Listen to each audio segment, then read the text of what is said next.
sur Instant Santé.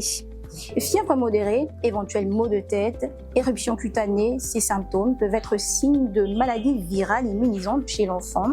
Comment se fait le diagnostic? Quelle est la conduite à tenir en tant que parent? Et qu'en est-il de la prise en charge? Pour répondre à ces questions, ce nouveau numéro d'Instant Santé nous emmène au service de pédiatrie du centre hospitalier de Libreville. Ici, avec le docteur Blaise Okissi, qui est chef de service adjoint au 10 services. Nous ferons une partie du circuit du patient dans un premier temps. Et dans un deuxième, le docteur Rodrigue Ndoutoum, chef du service des urgences pédiatriques, nous parlera des cas de complications. Bienvenue docteur et merci de nous ouvrir vos portes. Merci. Bonjour. Alors, nous parlons aujourd'hui des maladies virales immunisantes chez l'enfant. Pouvez-vous donc définir qu'est-ce que c'est une maladie virale immunisante? Alors, les maladies virales immunisantes sont des maladies qui, lorsqu'on les contracte, confèrent une immunité à vie chez les patients. Alors, il faut préciser aussi qu'il y a une pléthore d'agents infectieux. À côté des infections virales, nous avons des infections bactériennes, des infections parasitaires, avec comme chef de file le paludisme et des infections parasitaires intestinales, et les infections fongiques. Pour ce qui nous concerne aujourd'hui, les infections virales, nous avons des infections virales immunisantes et des infections virales non immunisantes. Nous avons les infections virales immunisantes, nous avons, je peux les citer pêle-mêle, des affections comme la rougeole, les oreillons, la rubéole, l'hépatite A, la varicelle, la mononucléose infectieuse et le chikungunya également. Comment se fait le diagnostic lorsqu'ils arrivent? Le diagnostic, il est simple, il est clinique. C'est le médecin qui voit le patient, l'examine, et avec un faisceau d'arguments, est-ce qu'il a été vacciné, oui ou non, les symptômes qu'il présente. Voilà, c'est tout ce faisceau d'arguments-là qui font le diagnostic en général de ces affections. Comment se déroule le circuit lorsque les patients arrivent? Je vais vous conduire au service qui reçoit les malades, les enfants.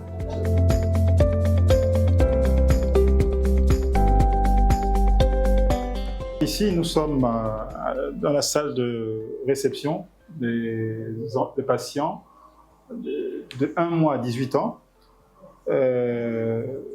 Tous les enfants malades sont reçus ici, soit directement, soit ils passent directement aux urgences.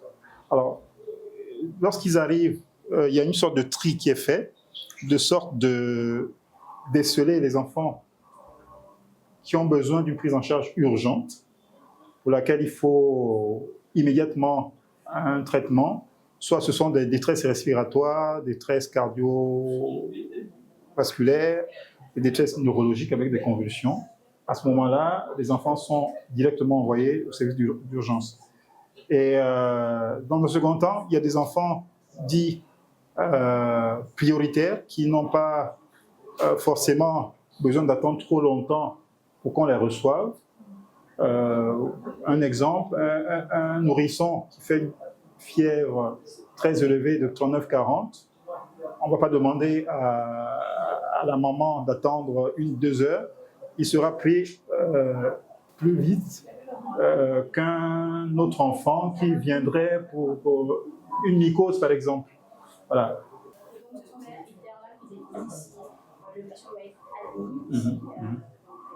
En consultation, voilà. Et donc, quelle est la suite? La suite, c'est vous faire visiter le service de... Donc ici, vous êtes au service de consultation externe de pédiatrie. Nous recevons les patients de 1 mois à 18 ans. Les médecins qui reçoivent les patients voient les pathologies pour lesquelles les patients sont amenés à consulter. Et dans un second temps, en routine de consultation, ils vérifient les vaccins, ils vérifient la courbe de poids, la courbe de taille. C'est important donc de respecter le calendrier vaccinal. C'est très important, surtout pour ces maladies dont on parle aujourd'hui. Et pour les plus grands, les grands adolescents, c'est l'occasion pour le médecin, lorsqu'il les reçoit en consultation, d'évoquer peut-être au cas par cas des problèmes de sexualité, des problèmes de drogue, ainsi de suite. Voilà à peu près ce qui est fait dans le service des consultations externes de pédiatrie. Dans un bureau de médecins pédiatres, on demande aux parents de surveiller le malade. Si le malade fait de grosses températures, des fièvres qui ne s'arrêtent pas, si le malade ne mange pas, il vomit, si le malade fait la diarrhée, il se fatigue, il ne marche plus, à ce moment-là, on demande aux parents de ramener rapidement le patient à l'hôpital pour qu'on le réévalue une deuxième fois, soit qu'on le garde ou voilà, et puis au service de pédiatrie ou qu'on l'envoie aux urgences en fonction de son état. D'accord. Et pour ceux qui sont admis, comment cela se... Pour ceux qui sont admis, je vais vous conduire vers le service d'hospitalisation de pédiatrie.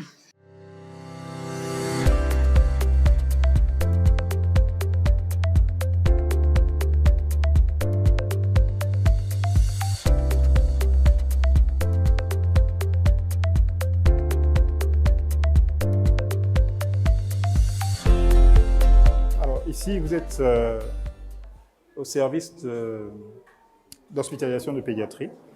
Une fois de plus, nous recevons des patients de 1 mois à 18 ans. Et la prise en charge est faite par des médecins pédiatres. Il y a des médecins résidents, donc des étudiants en pédiatrie, et puis il y a des internes. Et puis le personnel paramédical également contribue à la prise en charge de ces patients. Est-ce qu'il y a une influence particulière? On sait que ces maladies-là surviennent par rapport aux épidémies aussi, mais est-ce que vous pouvez peut-être donner des chiffres sur telle ou telle maladie? Combien de personnes sont affectées par ces maladies? Ces maladies, pour certaines, sont des maladies à déclaration obligatoire.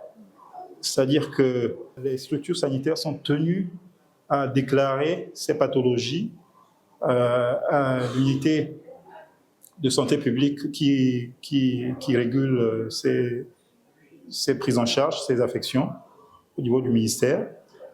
Mais elles ne sont pas toutes des maladies à déclaration obligatoire. Il n'y a que la rougeole. Pour ce qui est de la rougeole... Est-ce que c'est une maladie qui affecte beaucoup les Gabonais? Est-ce que c'est assez fréquent ici au service de pédiatrie? Pour ce qui est de la rougeole, en 2024, nous n'avons pas eu de cas de rougeole, pas encore. En 2023, nous avons enregistré 13 cas et en 2022, 8 cas. Et sur le plan national, en 2022 et en 2023, nous étions à peu près à 1200 cas pour les 2 années. 1200 en 2022, 1200... Donc ce ne sont pas des problèmes particuliers en santé publique, ces maladies? Si, c'est des problèmes de santé publique parce que je vous disais aussi que ce sont des affections d'apparence bénigne, mais elles sont souvent sujettes à des complications graves comme des hépatites fulminantes pour l'hépatite A, des encéphalites, des atteintes du cerveau, des atteintes liées au virus. C'est le cas de la rougeole, qui peut donner des encéphalites aiguës, et même des encéphalites dans des atteintes du cerveau qui surviennent 4 à 10 ans après que le patient a contracté la maladie. Donc la problématique ici se situe surtout au niveau des conséquences. Oui. D'où l'importance donc, de respecter le calendrier vaccinal, comme vous le disiez. Clairement. Alors, donc les patients sont admis, comment ça se passe? Voilà.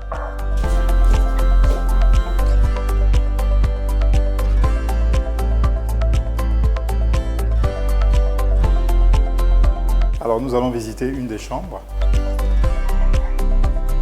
Bonjour mesdames, messieurs. Bonjour docteur. Voilà.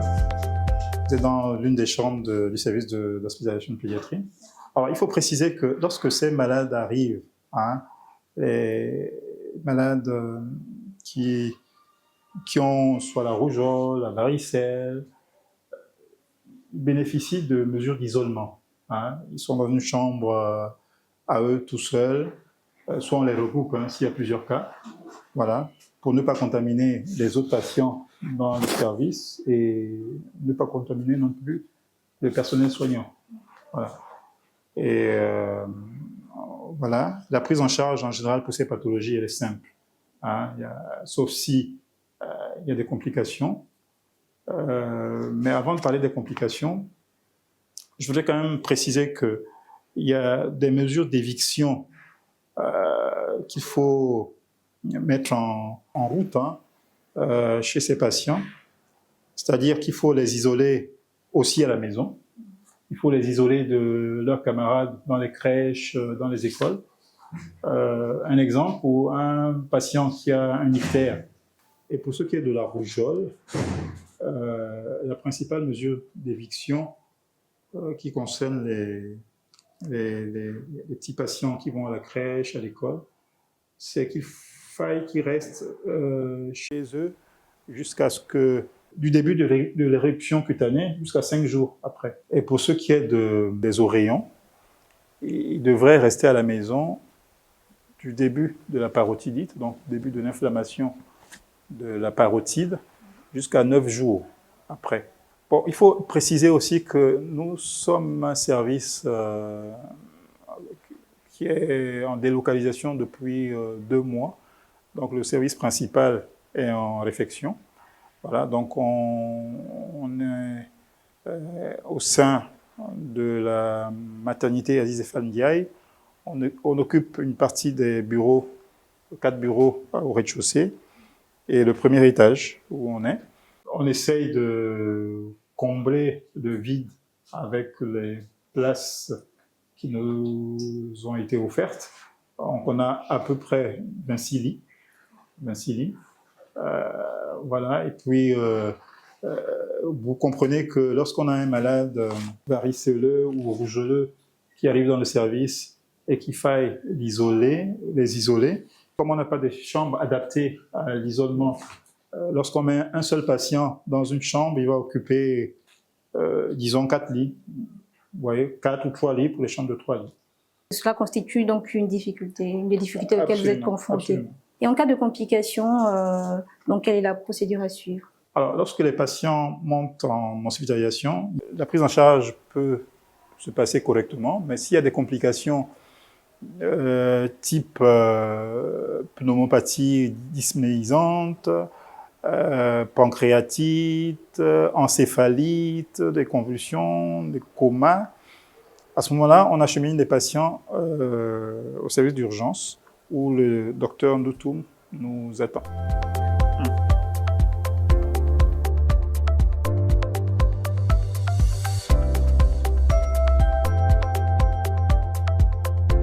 Docteur Ndoutoum, merci de recevoir Cadre 24. Merci de nous rendre visite ce matin. Ici, vous êtes aux urgences pédiatriques du centre hospitalier universitaire de Libreville et j'ai la lourde charge d'être responsable de ce service-là. Je vais vous faire une petite visite guidée. Ici, nous avons la première salle, la salle de réception, où se fait ce qu'on appelle le pré-tri. C'est ici que nous regardons qui présente une détresse vitale, soit une détresse respiratoire, soit une détresse neurologique, soit des signes de fatigue. Et à partir de là, le malade devient prioritaire ou urgent. Soit il est urgent, après il devient prioritaire, soit il est moins urgent. Et quand il est moins urgent, il peut attendre pendant qu'on reçoit les détresses respiratoires ou bien neurologiques. Et maintenant, je vais vous présenter le service. Donc, le pré-tri se fait ici. Et là, nous rentrons aux urgences pédiatriques.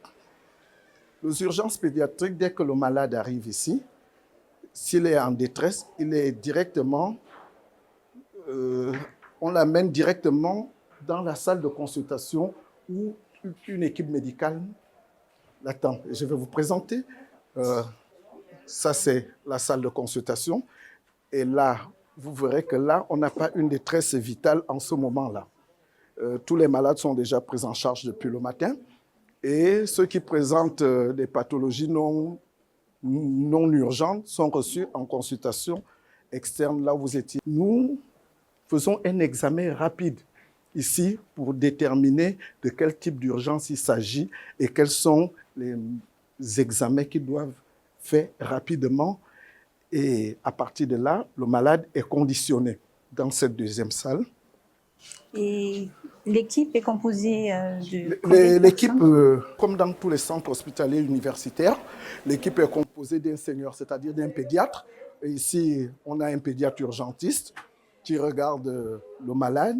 Et nous avons un résident, c'est-à-dire des étudiants qui sont en DS de pédiatrie, 4e année, 3e année, qui accompagnent le senior qui travaille. Il y a également, cette équipe est également entourée de plusieurs internes de 6e ou de 7e année. Et après, il y a encore les externes. Tout ce monde a un rôle bien déterminé à jouer. Par exemple, pour la confection, pour le conditionnement, ce sont les internes qui accompagnent le malade directement là où les infirmières conditionnent les malades. Et ici, comme vous pouvez le constater, il y a déjà un nourrisson qui est en train d'être conditionné, qui est déjà hospitalisé et qui a perdu sa voix et on est en train de le repiquer. Et quelle est la pathologie dont il est atteint? Il est venu pour anémie, paludisme grave, avec toutes les complications neurologiques et anémiques. Et après, dès qu'on finit de les conditionner, on va directement à la salle de déchoc. L'équipe est également assistée non seulement des infirmières qui conditionnent, mais également de la major du service qui coordonne tout ce qui est comme soins infirmiers et tout ce qui est acte administratif. Parce que le malade, qu'il ait l'argent ou pas, on n'attend pas pour le conditionner. Les formalités se font après le conditionnement et c'est la major qui veille sur ça. Et justement, vous en parlez, la prise en charge, comment elle se fait? Est-ce qu'elle est gratuite? Est-ce qu'elle est... C'est en fonction du malade et de la détresse. Si le malade est vraiment en détresse ou le pronostic vital est engagé, aucune formalité administrative n'est nécessaire. Nous conditionnons, comme vous l'avez vu, et après, dès que le pronostic vital n'est plus engagé, la major procède à des formalités administratives et le malade remplit ça directement. Et la facturation se fait, les premiers soins sont gratuits, c'est-à-dire tout ce que vous voyez là, tubulure, sérum glucosé, enfin les salés, les solutés. Et dès qu'on finit de conditionner le malade, le patient ne paye pas. Il ne paye que lorsque le malade sort des urgences ou bien lorsqu'il est transféré dans un autre service. Et vous remarquerez que, vous le saurez si vous vous rapprochez de la direction, la dette des patients vis-à-vis de l'hôpital est tellement énorme parce que presque tous sortent sans payer. Donc, nous, ce qui est d'abord important pour nous, c'est de soigner le malade. Donc, c'est l'un des défis auxquels nous sont sommes confrontés au quotidien. Et il existe également une autre procédure ici, c'est qu'un malade qui n'a pas la possibilité de faire son bilan biologique peut bénéficier de ce que nous appelons le ticket zéro. C'est-à-dire que nous faisons des prélèvements et nous les remettons dans des laboratoires qui vont nous envoyer les résultats.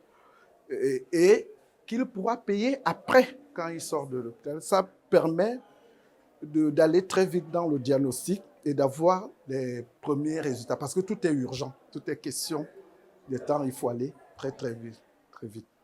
Voilà, ce ticket zéro-là, il est vraiment très important pour... Le service d'urgence pédiatrique, depuis à peu près moins d'1 an, où nous avons maintenant un laboratoire qui est juste en face de vous, un laboratoire qui permet de faire des examens en urgence. Et nous avons les résultats dans les 30 minutes qui suivent. Cela nous permet d'avoir une prise en charge rapide. Et c'est une très grande avancée qu'on ne trouve pas dans beaucoup de structures. Donc ce laboratoire-là fait pratiquement tous les examens biologiques urgents. Et même si le malade n'a pas d'argent, on fait des prélèvements et il nous donne des résultats. Et puis, ça nous permet d'avancer dans la prise en charge. Et le patient pourra payer après. Voilà une des grandes innovations. Il y a également une pharmacie d'urgence qui se trouve de l'autre côté. Mais pour l'instant, ce qui nous intéresse, c'est la partie pédiatrique.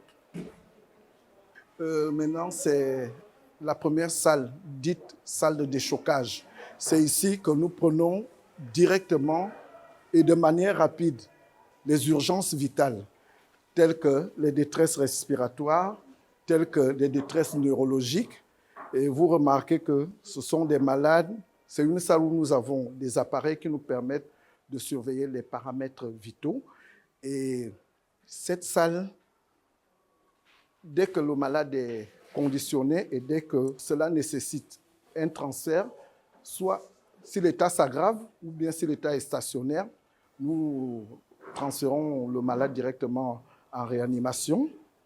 Et si l'évolution est favorable, nous transférons le malade en service d'hospitalisation chez Dr Okissi, là où vous étiez tout à l'heure.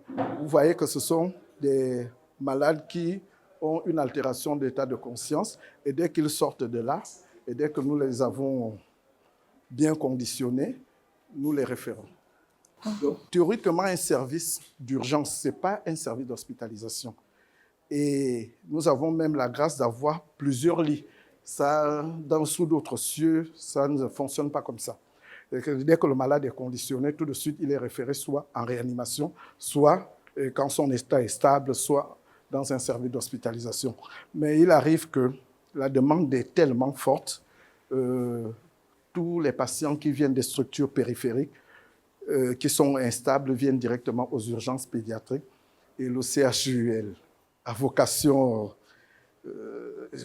sociale, prend tous les malades sans poser des conditions. C'est un service crucial pour le fonctionnement donc, de la pédiatrie ici au centre hospitalier de Libreville et même pour le centre hospitalier lui-même. Donc nous voyons que vous êtes confrontés à plusieurs défis. Pouvez-vous donc revenir là-dessus? Oui, nous sommes confrontés à plusieurs défis. Le tout premier, vous remarquerez que quand vous sortez des urgences pédiatriques, il y a un bâtiment à 2 niveaux où c'était un service d'hospitalisation, mais qui est un peu vétuste et que les travaux sont en train de se faire. Donc, la capacité litière est complètement chutée et le temps de faire les travaux, nous sommes obligés de garder des malades qui ne sont pas encore totalement guéris ou bien qui sont déjà stables mais qui ne peuvent pas rentrer à la maison parce que partant d'une quarantaine de lits, on se retrouve avec une capacité de 25 lits en hospitalisation. Donc le turnover ne se fait plus bien.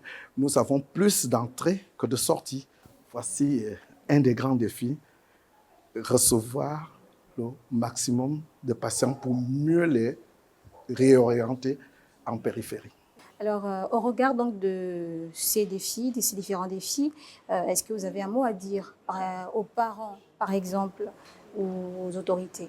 Oui, c'est vraiment la partie aussi cruciale. Nous avons l'impression que les populations ont de plus en plus envie d'avoir des conflits entre personnel soignant et usagers. Ce conflit devient de plus en plus récurrent, non seulement à cause de la capacité d'accueil, et en plus, il y a une spécificité pédiatrique. Un bébé qui arrive aux urgences pédiatriques est entouré d'à peu près 4 familles. Et les 4 familles ne peuvent pas supporter qu'un enfant attende pendant 30 minutes ou 1 heure. Pendant que nous sommes sur les autres détresses, du coup, un temps prolongé d'attente engendre des conflits et les parents ne comprennent pas ou les usagers ne comprennent pas que ce sont des détresses qui sont prioritaires, détresse respiratoire. La détresse respiratoire passe avant un malade qui a ses deux pieds, qui est debout, qui marche, qui n'a pas une altération d'état de conscience. Et tout ce qui est convulsion, comme détresse neurologique, comme instabilité hémodynamique, c'est ce qui est prioritaire. Donc, on passe du stade urgent, prioritaire et moins prioritaire. Et ce sont souvent des gens qui sont moins prioritaires, qui sont à l'origine de tous les conflits qu'il y a, parce qu'ils ne supportent pas le délai d'attente. Mais rassurez-vous, il n'y a pas qu'au centre hospitalier universitaire de Libreville où il y a ces conflits. Tous les services d'urgence du monde, que ce soit en Europe, où les conflits sont permanents. Le mot d'ordre ici est donc la patience. Le mot d'ordre, c'est la patience, comme on disait tout à l'heure, et justement comprendre qu'après cette salle de déchocage, là où quand les malades deviennent stables, nous ne les renvoyons pas directement à la maison ou nous ne les transférons pas directement dans des services périphériques. Nous les mettons encore en observation dans la deuxième salle qui est juste à côté. Je vais vous conduire, appelée d'ailleurs salle d'observation. Ici, c'est la salle d'observation. Comme vous pouvez le constater, on vous disait tantôt que nous travaillons avec une équipe faite de résidents, de seniors de pédiatrie et puis des internes. Et justement, là, ils sont en train de, après avoir fait la visite des malades, faire des consignes et savoir quel est le malade qui peut déjà être transféré dans une structure périphérique ou bien dans un autre service d'hospitalisation. Et ça, ce sont généralement des malades dont le pronostic vital n'est plus engagé. Donc, nous les surveillons quand même une journée ou 2 journées. Et quand une place se libère en périphérie, nous les transférons directement. Merci, Dr Ndoutoum, d'avoir répondu aux questions de Gabon 24. Voilà qui est dit. Instant Santé, c'est tout pour aujourd'hui. Nous retenons que les maladies virales immunisantes peuvent être évitées si nous respectons le calendrier vaccinal. En cas de contamination, il est recommandé de se rapprocher des professionnels de santé. Merci de nous avoir suivis. À très bientôt pour un nouveau numéro d'Instant Santé sur Gabon 24. Et d'ici là, portez-vous bien.